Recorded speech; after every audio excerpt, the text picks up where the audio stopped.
Bwana Yesu asifiwe. Shalom, shalom. Ninakusalimu katika jina la Bwana wetu Yesu Kristo. Mungu ni mwema sana. Siku hii ya leo tumekutana tena kwa ajili ya kujifunza neno la Mungu siku ya Jumapili. Ni siku njema, natumai unaendelea vizuri. Natumai bado unaendelea kushika neno. Bado unaendelea kumshika huyu Yesu bila kumwacha. Bwana Yesu asifiwe sana. Na ukitaka kuendelea katika wokovu, basi ni vema ukaendelea kujifunza neno la Mungu, kusoma Biblia, kukaa katika uwepo wa Mungu mara kwa mara, ndipo utaweza kuendelea kukaa katika wokovu. Mimi ninakumbuka nilipookoka tu. Maana nilipookoka nilikuwa nina kiu sana ya kumjua Mungu.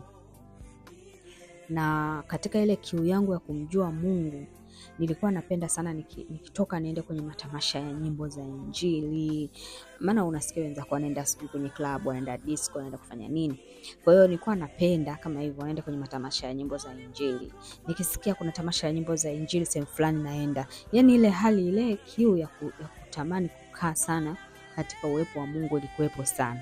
Nikisikia kwamba okay jamani, kuna semina sehemu ya neno la Mungu, nilikuwa napenda niende kwa sababu ya namna hiyo, kwa sababu ndani kulikuwa kuna kiu. Nikisikia kuna mahali kuna Injili, sana sana ukisikia mahali wanasema kuna mkutano wa Injili, hebu nenda. Ukisikia kuna mkutano wa Injili, nenda. Hebu jikuendelea, yani ujikumbushe tena namna ulivyokuwa umeokoka. Kahubiriwe tena, usiache. Bwana Yesu asifiwe. Kwa maana unakuta kuna mahali wanasema kuna mkutano wa Injili wa nje, nenda. Ukisikia mahali kuna mkutano wa Injili, hebu simama hapo wasikilize. Kama Roho Mtakatifu hakuruhusu, usiende. Lakini pia tunapokuwa tukiwa katika hali fulani ya kutamani, una kiu na Mungu, na kiu ya Mungu, na kiu ya kumfahamu na kumjua Mungu zaidi, inabidi pia uangalie usije ukapotea kwa sababu ya hiyo kiu na haja ya kwenda huku kwa sababu unamtafuta Mungu.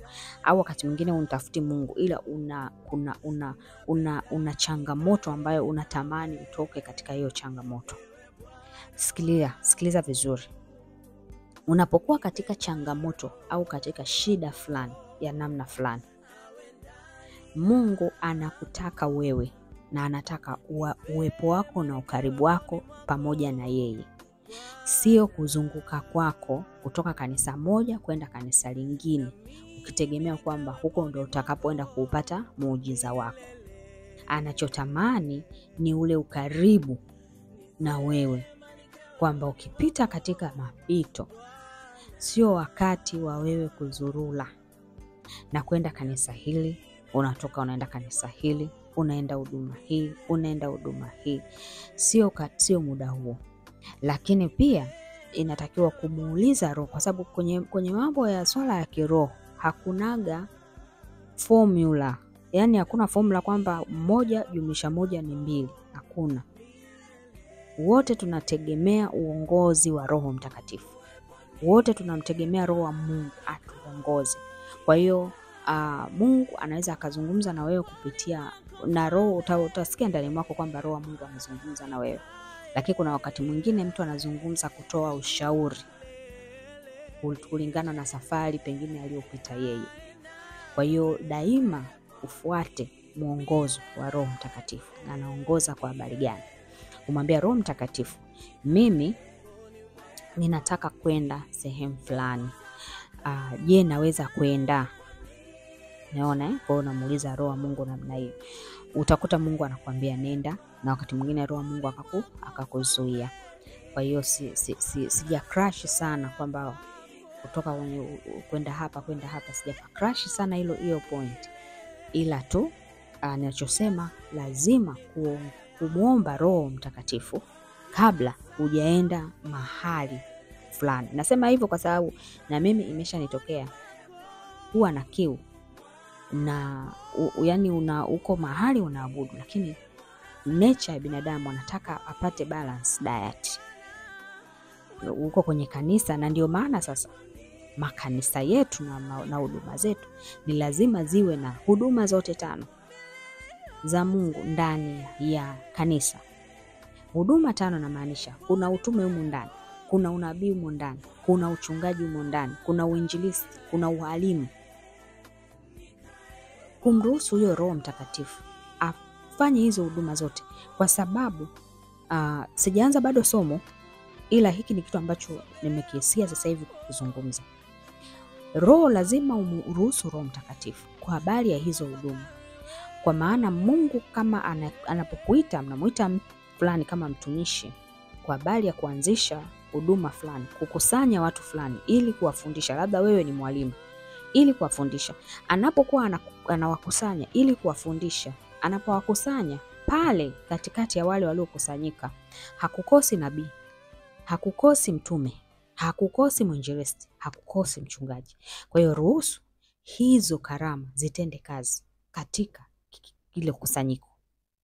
Lakini ukitaka wewe ndio uwe nabii, uwe mtumishi, uwe mtume, uwe kila kitu, sasa mwisho wa siku utataka kuwa katika ofisi ambayo sio ya kwako. Na sio hivyo tu, utasababisha watu watoke kwenda kutafuta huduma ya hiyo ofisi wanaoitafuta. Ili hali huyo ambaye wanataka kwenda kumtafuta huko nje yuko katika kundi lako, lakini wewe hujamuacknowledge kwamba yuko katika ile kundi lako. Kwa hiyo mara nyingi watumishi wanatakiwa kuruhusu watu ambao wana utumishi wa namna hiyo watumike, labda kama hawakuitwa kutumika pale. Lakini hata kama hawakuitwa kutumika pale, lazima waanze mahali na kumwambia Mungu, ninaomba kuna watu ambao, ili ni kanisa, ni kusanyiko ambalo lazima kuwepo na huduma hizi 5 zifanye kazi kwa ajili ya mwili wako Kristo. Kwa hiyo ninaomba humu ndani, kama kuna nabii nimfahamu, kama kuna mtume nimfahamu, kama kuna mwinjilisti nimfahamu, kama kuna mchungaji nimfahamu, kama kuna mwalimu humu ndani nimfahamu, ili kwamba apate hiyo nafasi ya kuhudumia. Sasa wengine huwa wanakuwa na ile threat na kuogopa kwamba akija kuwepo nabii atachukua watu wote kwa sababu ya unabii. Hakuna vitu kama hivyo. Mtu aliyeitwa ameitwa tu. Mungu akikupa watoto wako amekupa tu. Bwana Yesu asifiwe sana. Kwa hiyo hicho ndo ambacho nimesikia ukisema leo, kwamba tuko sisi ni mwili wa Kristo. Wote tunajenga mwili wa Kristo. Na kama tunajenga mwili wa Kristo, basi inabidi turuhusu hizo huduma zote zifanye kazi. Usiporuhusu hizo huduma zifanye kazi, ndio pale ambapo sasa mtu amefika kwako kwa sababu alikuwa anataka huduma yako ya unabii. Alikotoka kukuwa na nabii, lakini kukuwa na mwalimu, alifundisha vizuri sana neno. Atakuja kwako kwa huduma ya unabii. Atakaa kidogo, ataona amemiss neno, atarudi tena kule alikotoka. Atatoka, atakaa pale, atasema kuna namna fulani hapa hawakemei sana dhambi. Atatoka, atatafuta kanisa ambalo limesimamiwa na mtume au mwinjilisti. Bwana Yesu asifiwe. Kwa hiyo akifika pale akakutana na mtume, akakutana na mwinjilisti, basi anaona hapa nimefika sasa. Naona kama vile hapa hili ndio kanisa na huu ndio Kristo, Bwana anakemea kweli dhambi. Haya, natoka pale sasa, amekaa baada ya muda anaona wanakemea, watu wenyewe wanajaji sana. Kule nilikotoka wala alikuwa hawana mambo ya kujaji sana. Yuko katoka kwa mchungaji. Kwa hiyo anatoka anarudi kule kwa mchungaji. Kwa hiyo huduma zote 5 zinahitajika ndani ya kanisa. Bwana Yesu asifiwe sana. Kwa hiyo ninatambua kwamba watu huwa tunatoka kutoka huduma hii kwenda huduma hii kwa sababu ya kile ambacho tunakikosa kwenye huduma husika. Kuna mlo fulani mtu anaukosa. Kwa hiyo anaamua atoke pale aende. Na katika kumruhusu Roho Mtakatifu, Roho Mtakatifu anaruhusiwa wakati wote. Roho Mtakatifu hazuiwi na wewe kwamba wewe ni mtumishi. Bwana Yesu asifiwe. Sijui kwa nini nimeona nizungumze na watumishi. Nimeanza na kuzungumza na watumishi katika ile somo langu ambalo nahubiri siku ya leo. Ni mtumishi, Mungu amekuita. Lazima umruhusu Roho Mtakatifu afanye vile anavyotaka na sio kwa ratiba zako. Kwamba wewe Mungu amekupa kipawa cha uponyaji, lakini ratiba yako unataka uponyaji ufanyike Jumatano. Sasa unamlimit Roho Mtakatifu. kwa sababu Roho wa Mungu anatakiwa aoperate pale ambapo kuna uhitaji ndani ya kanisa. Kuna mtu ana uhitaji uponyaji, saa hiyo wewe unajikaza. Lakini Mungu tayari anakuonyesha kwamba kuna yule mgonjwa. Wewe unasema uponyaji ni Jumatano. Wewe ni nani? Wale watu ambao sasa Mungu anaona wewe kumbe hufai, anawatoa, anawapeleka kwa mtu ambaye atanyenyekea na kufanya vile Roho wa Mungu anavyoruhusu. Kwa hiyo wakati mwingine embu tuangalie ratiba zetu, taratibu zetu. Tunaziweka ni sawa, lazima ziwepo. Lakini kuna wakati mwingine acha uruhusu Roho Mtakatifu aifanye kazi yake. Ratiba ibada inaisha saa 6 ni sawa. Lakini ruhusu Roho Mtakatifu aifanye kazi yake hata mpaka saa 9. Wanaotaka kuondoka wataondoka. Lakini Roho wa Mungu aendelee kufanya kazi yake mpaka saa 9, mpaka saa 10. Kwa sababu umeruhusu Roho wa Mungu afanye kazi. Umeruhusu Mungu amekuita kuwa nabii. Usiweke limit ya unabii wako kufanyika siku ya Alhamisi. Kwani Jumatatu Mungu azungumzi? Jumanne Mungu akuonyeshi mambo? Anakuonyesha lakini unayaficha. Ukiyaficha na Mungu anakasirika. Yatakiwa ufanye kama vile ambavyo Roho wa Mungu anakuambia. Kwamba Mungu anakuonyesha kwa habari ya mtu fulani. Pale pale ndio wewe kwa binadamu unaweza ukasema this is not an urgent matter. Yaani unaona kama vile ndio nakiona kitu lakini naona kama vile sio cha sasa hivi hiki. Hakina dharura. Hakina dharura. Sasa wewe ni wewe umesema hakina dharura. Kwani anayeonyesha nani? Anaonyesha ni wewe, anayeonyesha ni Mungu. Ni Mungu. Kwa hiyo Mungu anataka uzungumze na yule mtu pale pale. Saa ile ile. Bwana Yesu asifiwe sana. Nimeona kuzungumza na mtu kwa namna hiyo. Sielewi ni nani nazungumza naye lakini itakuwa imekupa nani kwa namna fulani. Uko kwenye basi, uko kwenye daladala. Mungu anasema na wewe kwa habari ya kitu fulani. Mtu aliyekaa pembeni yako. Mungu anasema mwambie mtu aliyekaa pembeni yako 1 2 3. Fanya hivyo. Usiseme sasa hapa mbona niko kwenye daladala. Haleluya. Bwana Yesu asifiwe. Kwa hiyo tunatakiwa Mungu anasema yani neno la Mungu linasema tuwe tayari kwa wakati wowote unaofaa na usiofaa. Inamaanisha kuna nyakati ambazo tunaona kabisa kwamba saa hii haifai. Saa hii ni saa 10 natakiwa nikapokee wageni. Nisije nikamaliza hapa ibada saa 10 mama akakasirika. Umeitwa na huyo? Umeitwa na huyo, umeitwa na Mungu. Mungu ndiye aliyekuita. Yeye ndo anaweza kaweka mambo yakakaa vizuri. Bwana Yesu asifiwe sana. Jina la Bwana Yesu libarikiwe kwa habari ya siku hii njema ya leo ambayo Mungu ameifanya na Mungu ameanza kuzungumza na sisi kwa namna ya tofauti. Bwana Yesu asifiwe sana.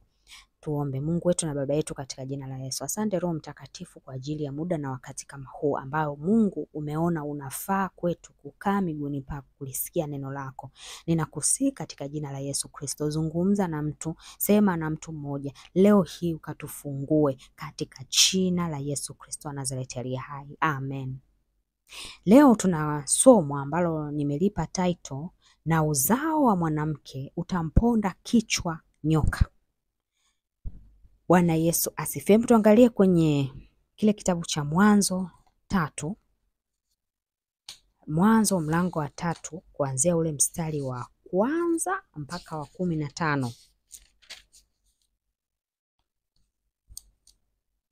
Nitasoma. Basi nyoka alikuwa mwelevu kuliko wanyama wote wa mwitu aliowafanya Bwana Mungu.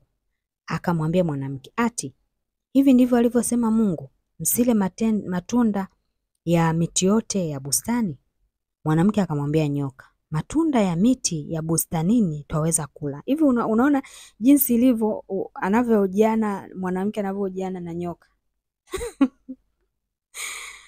Alafu sasa huyu nyoka alikuja na swali nasema, ati hivi ndivyo alivyosema Mungu? Yaani hana uhakika ila anahisi. Na mara nyingi adui huwa anaweza akawa hana uhakika ila anahisi. Hivi ushawahi kuona watu wanakutolea unabii afu anasema na kuona kama vile kama vile uko kwenye kibanda hivi unaitikia kibanda. Bwana Yesu asifiwe sana. Kwa hiyo anasema ati hivi ndivyo alivyosema Mungu. Yaani hana uhakika, ila alikuwa anahisi, hajasikia vizuri, lakini anahisi kwamba kuna kitu hapa Mungu amezungumza. Sasa nataka niwe na uhakika ndio chenyewe, kama ndio chenyewe nijue naingia na gia gani. Msile matunda ya miti yote ya bustani. Mwanamke akamwambia nyoka, matunda ya miti yote ya bustani twaweza kula. Sasa akatoboa siri. Lakini matunda ya mti ulio katikati ya bustani Mungu amesema msiale wala msiaguse msije mkafa. Nyoka akamwambia mwanamke, hakika hamtakufa. Yani akajua akasema, kumbe hicho ndio alichokisema Bwana.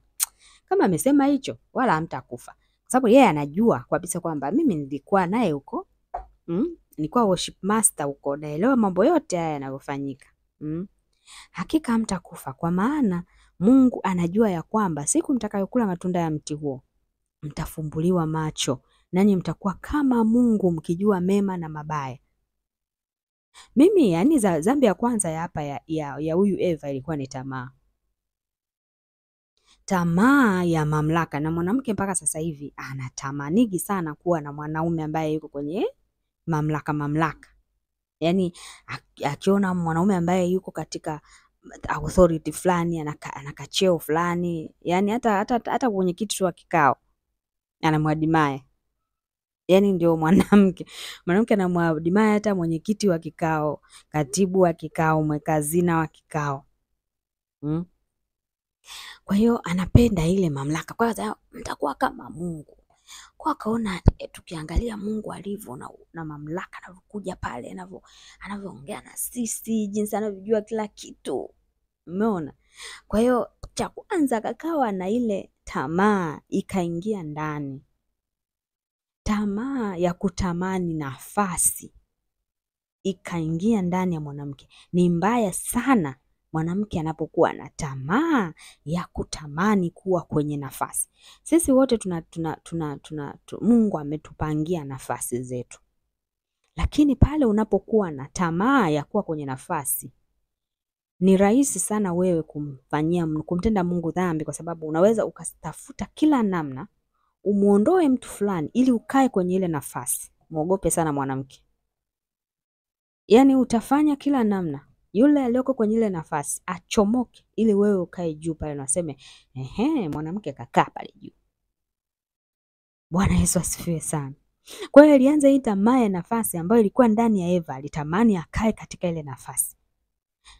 Mkijua mema na mabaya. Kwa akajua kumbe kuna mema na mabaya, na sisi tunayataka kuyajua. Kumbuka hao walikuwa hawajui mema na mabaya, yani walikuwa hawajui dhambi. Umenielewa? Yani ilikuwa hajulikani, kama vile mtoto anavyokuwa amezaliwa pale mwanzoni. Mtoto anapokuwa mchanga hajui mema na mabaya, yani hata akishika kisu hajui kama kisu kitamzuru, mpaka awe na guidance ya mzazi. Wao ndio walikuwa hivyo, walikuwa wanatembea katika guidance kwamba usifanye hiki, usifanye hiki, usifanye hiki. Yani hiyo ndio ilikuwa sauti ya Mungu kila wakati. Ikiwapa instruction, ikiwapa maelekezo. Na kuna wakati sasa ndio alikuwa akitembelewa jioni na Mungu, akiongea pamoja na akiwapa maelekezo mbalimbali. Lakini hakutaka hayo maisha. Alitaka maisha ya kuwa empowered, ya kuwa leader, ya kuweza kufanya mambo yeye kama yeye. Haleluya. Kwa hiyo ni tamaa ile ambayo imeingia, ambayo hiyo sasa, hiyo tamaa sasa, hiyo tunaiona hadi sasa hivi kwa mwanamke wa kizazi cha sasa, ambao sasa hivi mwanamke anatamani awe katika top positions. Ni sahihi kwamba wote tuko sawa na Mungu anaweza akatuweka katika nafasi, lakini kuna shida pale ambapo unaitamani sana ile nafasi ambayo hujawekwa. Unaitamani ile nafasi kiasi cha kutaka kutungua watu watoke kwenye nafasi, uingie ukae wewe. Bwana Yesu asifiwe sana. Mstari wa 6, mwanamke alipoona ya kuwa ule mti wafaa kwa chakula, wapendeza macho, nao ni mti wa kutamanika kwa maarifa, basi alitoa katika matunda yake akala, akampa na mumewe naye akala. Sasa hapa kuna maneno hatukuambiwa. Alivyotoka akaenda akaongeaje na Adam mpaka akala, mpaka akamshawishi huyo Adam na yeye akakubali. Na ukumbuke mwanamke ana nguvu, amebeba nguvu ya ushawishi, ya kuweza kumshawishi mwanamume ambaye anampenda na kumwambia kitu hiki kizuri, hiki kinafaa bwana. Mimi nimeenda nimeambiwa na nyoka. Nyoka niambia kwamba hiki kitu kila bwana kina macho yetu yata nani. Sidhani kama sijui kama alimwambia atafunguka, ila itakuwa alimwambia atakuwa anamwambia una kichakula, angalia hii nani apple, angalia hili tunda jinsi lilivyo tamu, lilivyo zuri jamani, hili nafaa. Tujui ilikuwa tunda gani. Inawezekana hilo tunda haliko tena ulimwenguni, lakini inawezekana alikuwepo huo mti ambao sasa hizi pengine haupo.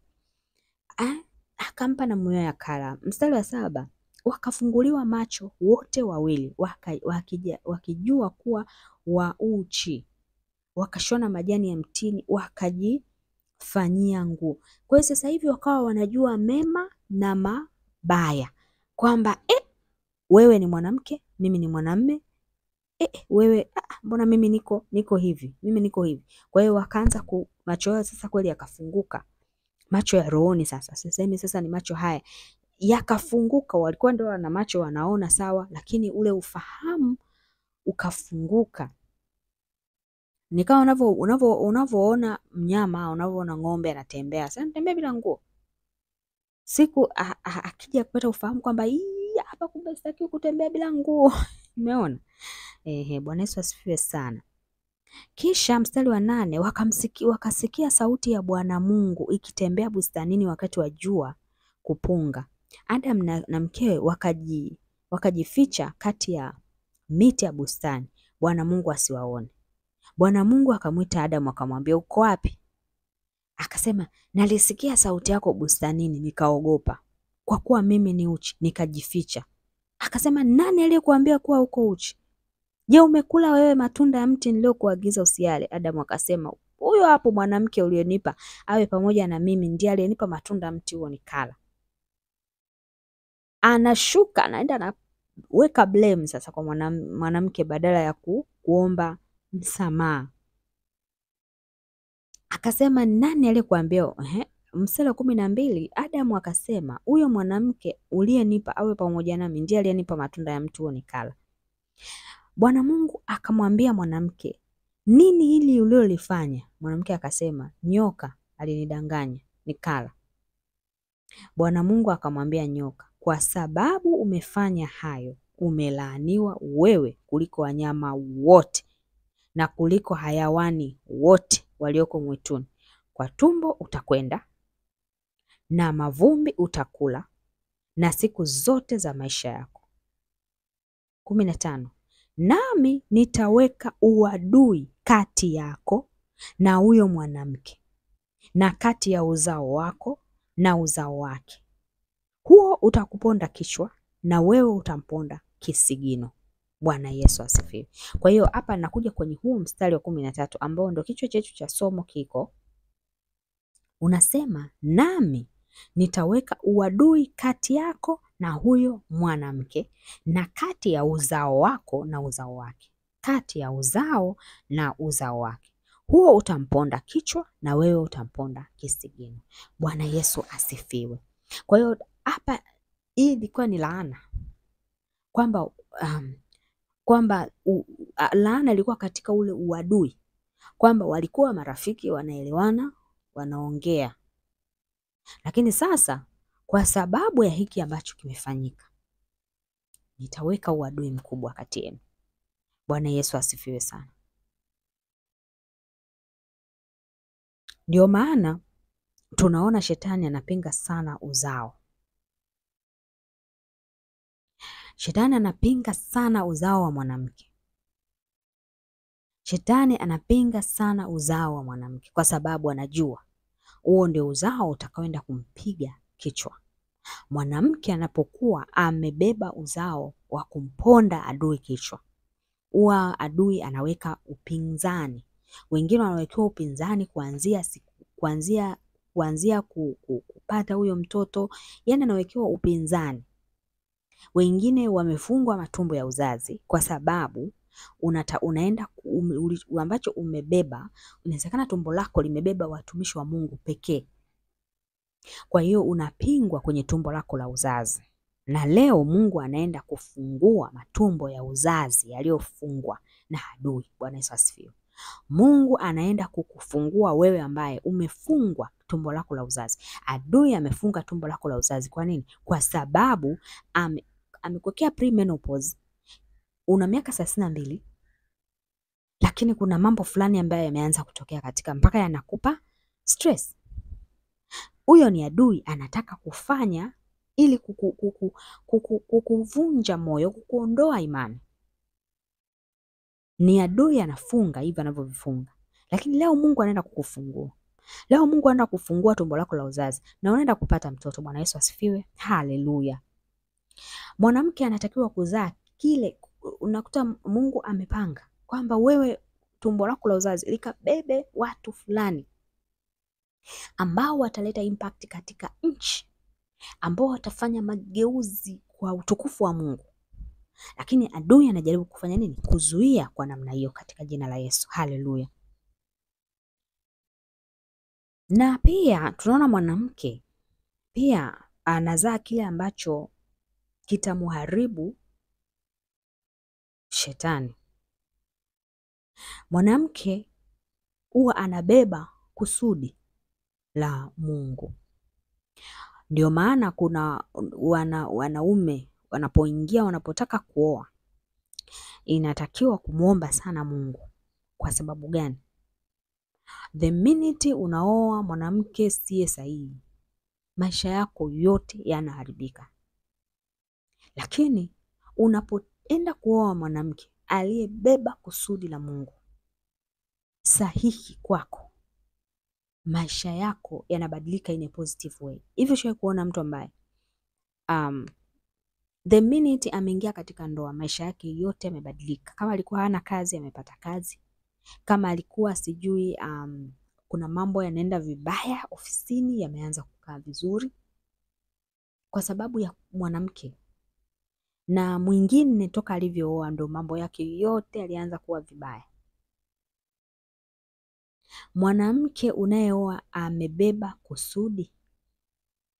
Je, kusudi sio amebeba kusudi, ila kusudi alilolibeba mwanamke unayemuoa linaendana na kile ambacho Mungu amekuitia wewe kama mwanaume. Limeendana na kile ambacho umeitiwa wewe kufanya. Bwana Yesu asifiwe. Wanawake wamebeba kusudi. Mimi ninaamini kila mwanamke anapozaliwa amebeba kusudi liende kutimia. Na anapokutana na mwanamume, lile kusudi wakiwa pamoja, kuna kitu lazima kizalike ambacho inaleta impact katika kwa ukubwa sana. Bwana Yesu asifiwe. Katika ulimwengu wa roho, mwanamke amebeba kusudi la Mungu, amebeba mpango wa Mungu. Mungu anawekaga mpango wake ndani ya mwanamke. Mungu anaweka mpango wake ndani ya mwanamke ili huo mpango uweze kutimia. Bwana Yesu asifiwe sana. Kwa hiyo ule uadui unakuwepo sasa.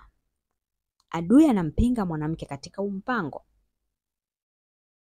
Ndio maana tunaona wanawake wengi ndio wanaovamiwa na nguvu za giza. Wanawake wengi ndio ambao wanakuwa target sana na adui, mapepo, mashetani, wachawi, wote wanampambana kumpinga huyu mwanamke kwa sababu ya kile kusudi ambalo amelibeba ndani yake.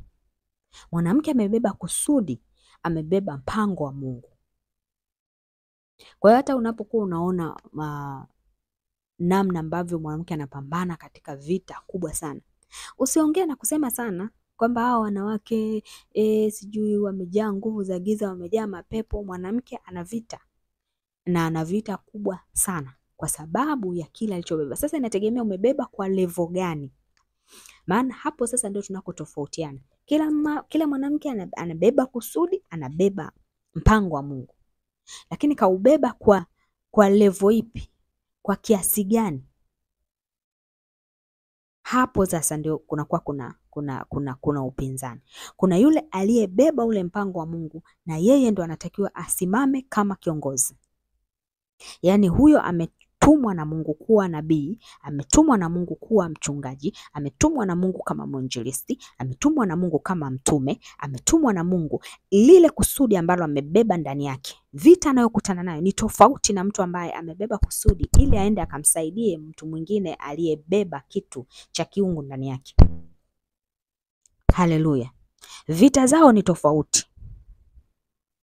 Kwa hiyo mtu au mwanamke au unakutana na binti anapita kwenye vita kubwa sana. Labda yuko katika duniani. Yuko duniani, ni binti lakini kanavuta bangi.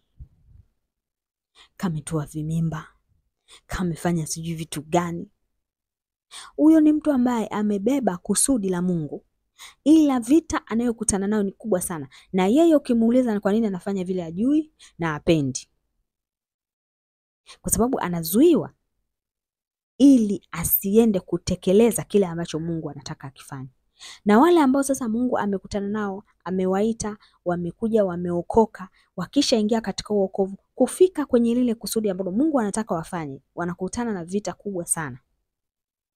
Na ndio maana mwanamke anatakiwa kuombewa sana, kufundishwa sana. Bwana Yesu asifiwe sana. Haleluya. Tukiangalia kwenye ile Yohana wa kwanza, waraka wa kwanza wa Yohana 3:8,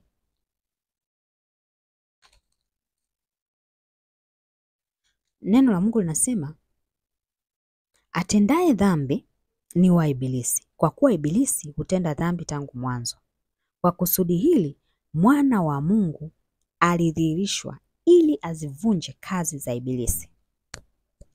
Mwanamke atamponda kichwa, uzao wa mwanamke utaponda kichwa nyoka. Tunaona uzao wa Mariamu ambayo ni Yesu Kristo ndio alikuja kuharibu zile kazi za adui. Ndio alikuja kuziponda na kuziangamiza kazi za adui. Ndio alikuja kuziharibu pale msalabani alipoinuliwa. Tunakumbuka kipindi cha Musa. Wana wa Israeli zilitokea nyoka, wana wa Israeli wakawa wanaumwa na zile nyoka. Mungu akasema, akamwambia Musa, hebu tengeneza nyoka wa shaba. Ukisha tengeneza nyoka wa shaba, muinue pale juu. Kila mtu ambaye anataka kupona, akiangalia tu yule nyoka wa shaba, atapona. Bwana Yesu asifiwe. Akiangalia pale juu, atapona.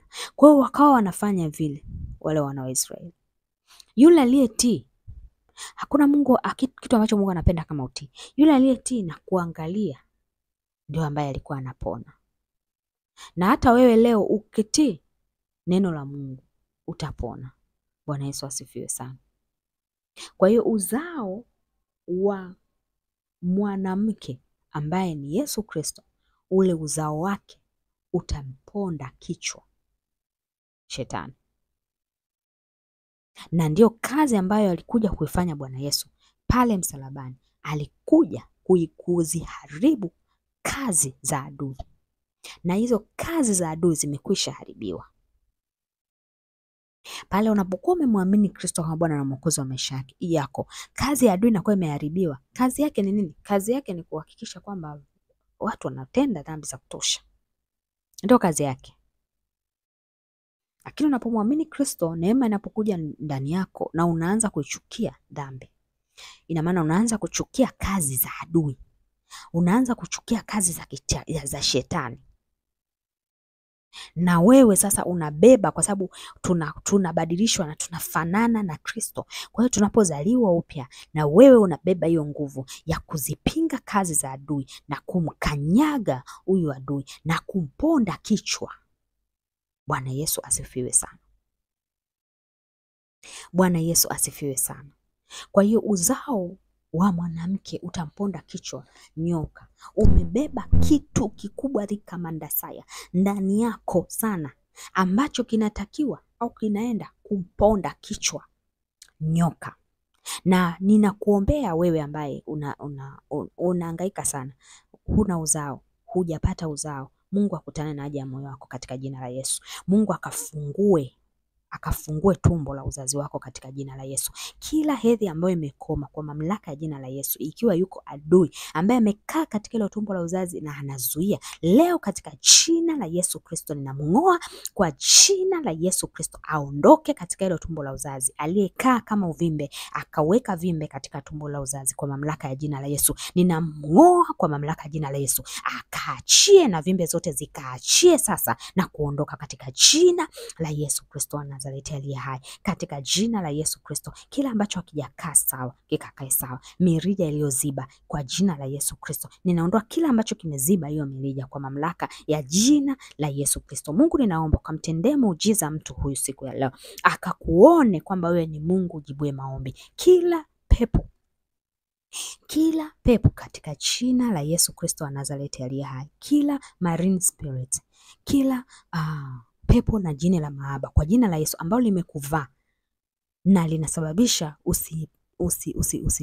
usikae vizuri katika ndoa yako, usipate huyo mtoto, kwa jina la Yesu Kristo wa Nazareti aliye hai. Hilo jini mahaba linalokula watoto wako, kwa jina la Yesu Kristo wa Nazareti aliye hai, nakemea, toka katika jina la Yesu, toka katika jina la Yesu, toka katika jina la Yesu. Utamwachia huyo binti, utamwachia huyo mama katika jina la Yesu. Unaondoka katika ile tumbo lake la uzazi, na nyunyiza damu ya Yesu ingie katika ile tumbo la uzazi sasa, ikasafishe kila kitu katika jina la Yesu. Damu ya Yesu ingie katika ile tumbo lake la uzazi kwa jina la Yesu Kristo. Naachilia moto ulao ndani ya ile tumbo, moto ulao ndani ya ile tumbo, achia ile tumbo sasa na uondoke katika jina la Yesu Kristo. Kila nguvu ya giza iliyokaa katika ile tumbo la uzazi leo katika jina la Yesu Kristo ninaiamuru ikaachie ile tumbo la uzazi na kuondoka sasa katika jina la Yesu. Kila ugonjwa ambao umesababisha ukaingia kwenye tumbo la uzazi na eneo lote ambalo linapita mpaka kwenye tumbo la uzazi, huo uvimbe na uondoa, na kila ambacho kinasababisha na kiondoa. Na wale ambao mmeenda kamaingia mume wake kwa namna yoyote ile kusababisha mambo yoyote ile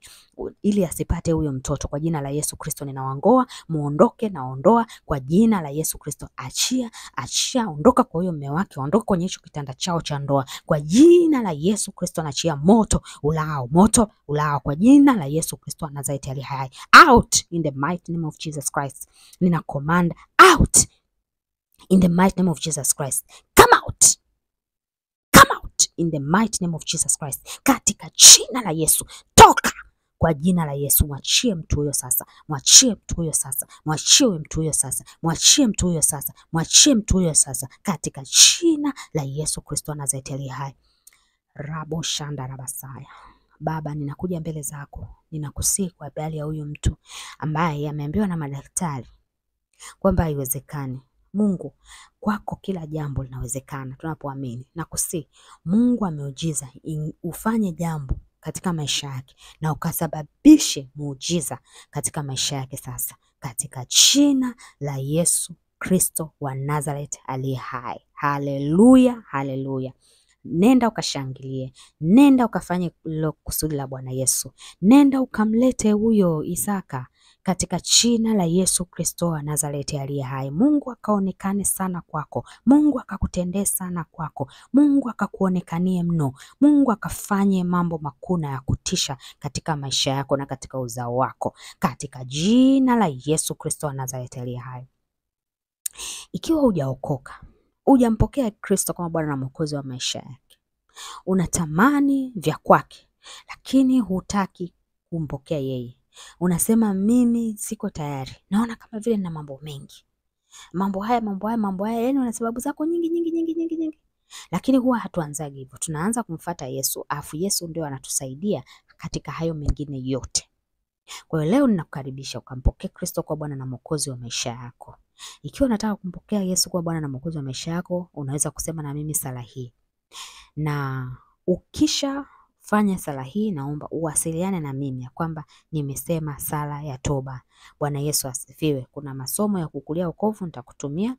Kuna grupu ambalo huwa tuna masomo ya kukulia wokovu. Wengine wameshafika mbali zaidi, lakini nitakutumia, lakini pia na wewe utajiunga katika hilo group kwa ajili ya kuendelea kujifunza neno la Mungu ili ukapate kukulia katika wokovu. Kwa sababu katika wokovu ukikaa peke yako huwezi, lazima kuwepo na wenzako ambao wote mko katika safari moja, muweze kutiana moyo na muweze mkakaa pamoja na kujua namna ambavyo mnaweza mkafanya. Na kukiwa na changamoto mnashare kwamba bwana, kuna changamoto hii na hii ambayo tunakutana nayo. Haleluya, haleluya. Kwa hiyo ukiwa unataka kumpokea Kristo kwa Bwana na Mwokozi wa maisha yako, sema maneno yafuatayo. Sema: Bwana Yesu, ninakuja mbele zako. Mimi ni mwenye dhambi. Ninatubu leo dhambi zangu zote, nikimaanisha kuziacha. Ninaomba unisamehe. Futa dhambi zangu kwa damu yako Yesu. Ninaomba leo unisamehe. Ninaomba leo unisamehe. Ninaomba leo unisamehe. Ninaomba leo uniokoe. Ninaomba leo unisaidie. Katika jina la Yesu Kristo, nihurumie na unirehemu. Nisamehe dhambi zangu zote. Niongoze na unipe Roho wako Mtakatifu akaniongoze. Dhambi isinishinde, majaribu yasinishinde. Leo hii ninakupokea Bwana Yesu. Uwe Bwana na Mwokozi wa maisha yangu. Katika jina la Yesu Kristo, leo hii nimeokoka. Amen.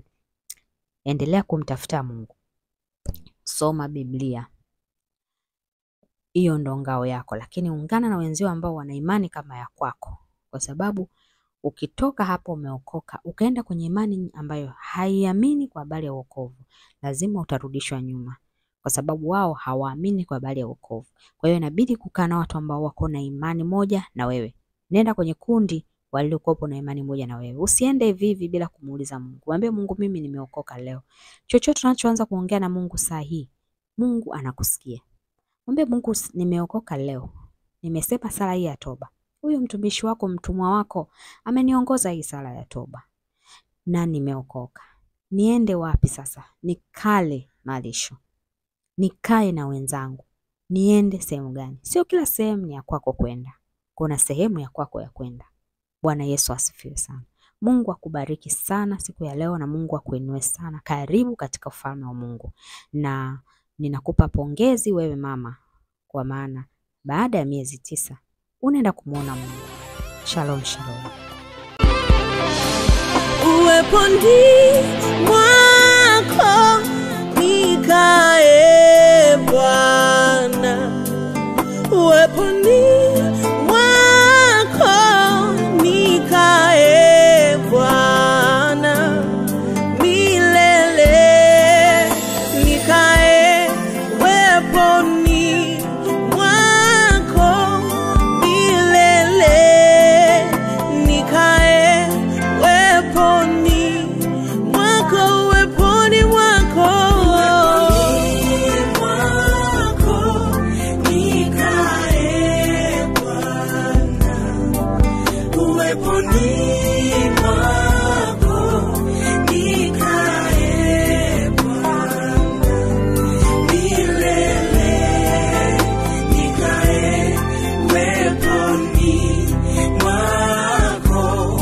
Milele nikae uweponi mwako. Uweponi mwako nikae Bwana. Uweponi mwako Mfalme. Bwana nikae Bwana. Milele nikae uweponi mwako. Milele yote nikae uweponi mwako.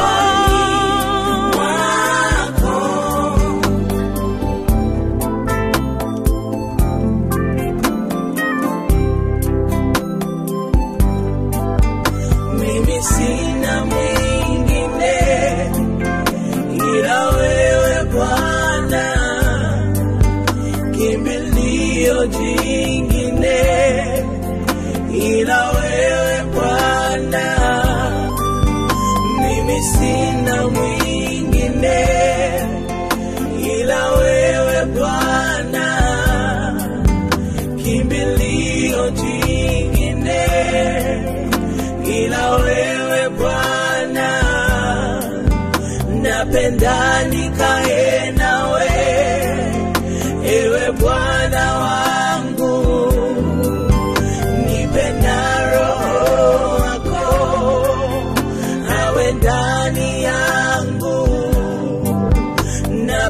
Nawenda nikae nawe, ewe Bwana wangu, nipe na Roho wako awe ndani yangu. Ni vema nikae poni mwako Bwana, na mimi nikae poni mwako milele. Ni vema nikae poni mwako Bwana, na mimi nikae poni mwako milele. Ni vema nikae poni mwako Bwana, na mimi nikae poni mwako milele. Uweponi mwako nikae Bwana, poni mwako Mfalme nikae